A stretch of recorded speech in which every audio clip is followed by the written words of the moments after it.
So, this is going to be part 2 of the Alliance War Defense Guide. Uh, I've asked my buddy here to give him the okay, or he gave me the okay to tell him how much his defense sucks on video and all, but I'm just kidding. But he is going to let me use his defense setup as a review. Now, we're going to do this two ways. First way we're going to do it is I'm going to give my perspective on it. And the second way we're going to do it is we're going to give the opponent's perspective on it. Now, first thing right off the bat, what I'm going to do is go through and see there's no defaults, nothing crazy going on.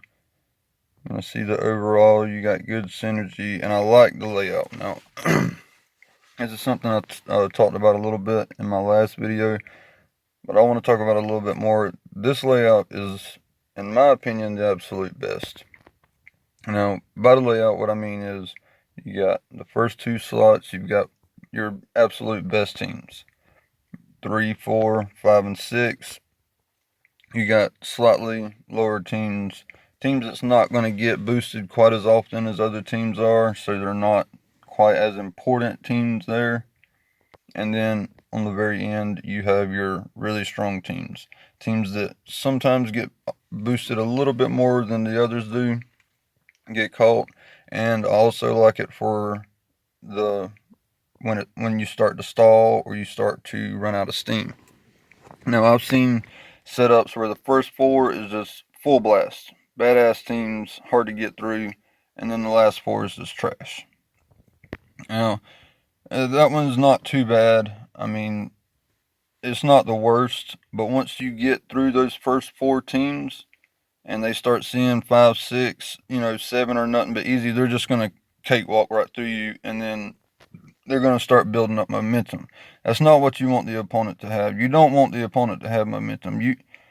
It sounds dirty, but you want them to feel bad and negative throughout the whole thing. You don't want them to have a good experience going through your defense. You want to make it fucking miserable. I mean, that's just, it is what it is. Now, I've seen the other layouts where you've got the first 2, 3, or 4 is nothing but weak stuff, and then the last 4 is completely loaded, or the last 5 is completely loaded. Now, I absolutely hate that fucking layout. Multiple reasons.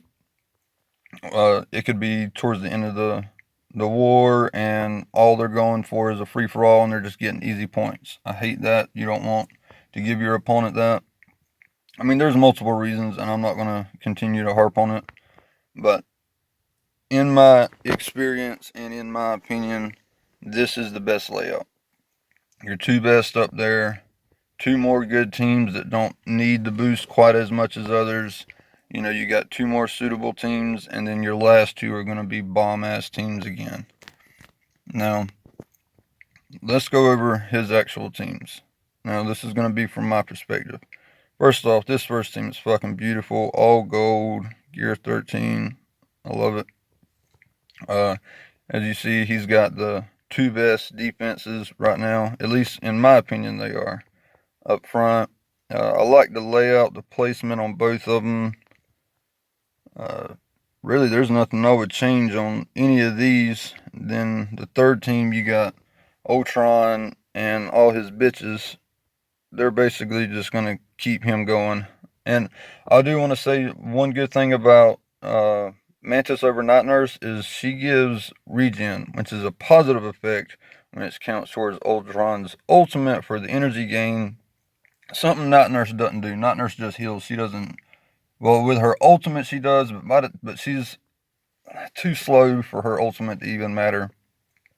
But needless to say, I like Mantis a little bit more than Night Nurse. Now, here you have Night Nurse. Now, this is a team, I really like this layout because what's going to happen is Black Widow's going to go in stealth immediately.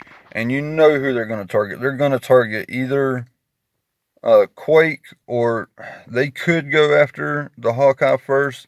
But if they go after the Quake, then what's going to happen is they're going to get hit with the counters. Night Nurse is going to get sped up from Black Widow. So before they even get a chance to get Quake all the way down, Night Nurse is going to heal her up a little bit more. And before you know it, Hawkeye's going to have his blind ready, and I mean, that's a nice team. Now, I'm not sure how it would work without a tank, but not all teams need a tank, and this might be one of those teams. Now, 5 and 6, I like this. You got decent teams that you're not going to get an easy win out of, and that's the goal.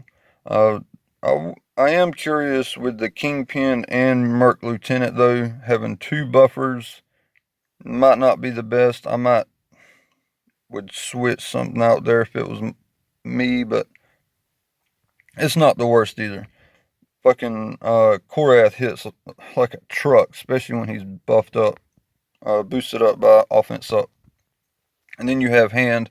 I really like this. If you haven't watched my Wakanda video, go watch it. This is something similar. People's going to come in here and they're attacking. You got this room out, this room out. They're say they're having a good war. Their momentum's going. Boom, they hit room 6. And they hit the damn button so quick. They see Hand. Oh, I got this easy.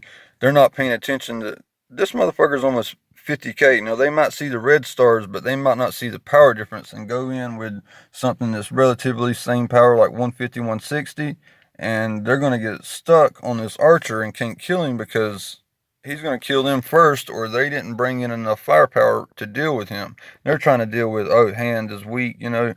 No, that shit's going to catch you off. I'll talk about paying attention in my offense video. That's another thing. All right, so now we've got 7 and 8. Now, I absolutely fucking love both of these teams. I'm not going to talk much about defenders. Seriously, Iron Fist on defense is ridiculous. Now, this team here, I think I have the exact same setup myself on mine. This, in my opinion, is a Captain Marvel team. It's not an Avengers team. It's not a Brawlers team. I mean, it's all about Captain Marvel. You can compare it to Ultron. Here you've got Ultron, you got a tank, you got a healer, you got another healer, you got support, you got evasion, you got stuff. Everything is support in Ultron. Same thing here. You got Captain Marvel. She's getting assists from Miss Marvel. She's getting the health buff. She's getting the soldier synergy. He's also a tank. She's a tank. You got this one right here just as an extra damage dealer. I mean, Captain Marvel heals herself. I mean, this team is quite ridiculous. Alright, so those are my opinions of this. I really like this setup, and honestly, I don't see anything I would change. And now I do question this right here, the Kingpin and Merc Lieutenant, but that's really the only thing. Yeah, that's the only thing I would even look at changing. Alright, so now we're going to look at it from the opponent's perspective. Now, all we see right now is room 1 and 2. Say, I'm Bob, I'm, one of the higher ones in my alliance. So I've got all the legendaries. Let's just say I've got all the teams, all the meta teams there is. So what I'm going to do is, now not everybody does this, but I tend to do it, especially a lot here lately. I'll go ahead and look at this player and go to their profile and see how many characters they have unlocked. So I know if they have exactly 115 characters unlocked, then I know they have Coulson. Now, this ain't going to be the case for him because you can see Coulson up front. But this lets me know, okay, he has Ultron. He has Coulson. He has all the works. So I need to expect all the works on this defense. So going into it, I'm going to look at the active bonuses. Say defense down is in effect. This is where we're going. All right, so these are the only 2 teams I up that is showing. Now I'm going to look through and see what offense teams I actually have. So I'm not going to want to use my power armor against the Guardians team simply because of the defense down and how fucking powerful this team is. So I'm more likely to go with something like Fantastic Four.